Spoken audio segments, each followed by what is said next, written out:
আর ওই যে সামনে দেখা যাচ্ছে, দেখতে পাচ্ছেন, এটাই হচ্ছে তার কাটা। তো দেখা যাক আমরা আপনাদেরকে আরেকটু কাছে যেতে পারি কিনা। এই দৃশ্যটা দেখুন, আজকে বহুদিন শীত এসেছে পর্যন্ত এই দৃশ্যটি দেখি নেই, আজকে দেখলাম। রুই, খেজুর গাছের রস, এখানে দেখতে পাচ্ছেন হাঁড়ি বাঁধা আছে আর নেট দিয়ে বেঁধে রাখছে, বিকজ এখানে পাখি আছে, পাখি এখানে মলত্যাগ করে দেয় আর কি। আর দেখতে পাচ্ছেন অনেকগুলো কবর এবং প্লাস মানুষ সবজি করছে, কিন্তু এখানে বসত বাড়ি আমি দেখতে পাচ্ছি না, মানুষের বাস করার জন্য বসত বাড়ি দেখতে পাচ্ছি না। তবে ভিটা অনেক জমি আছে, এখানে মানুষ সবজি চাষ করে।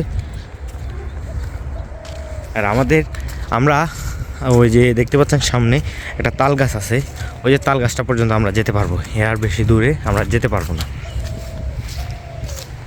দেখতেই পাচ্ছেন এটাই হচ্ছে সেই জায়গা, পোলাপাইন খেলাধুলা করছে, ছোট ছোট এখানে স্থানীয় পোলাপাইনরা এখানে খেলাধুলা করছে, বেশ একটা সুন্দর।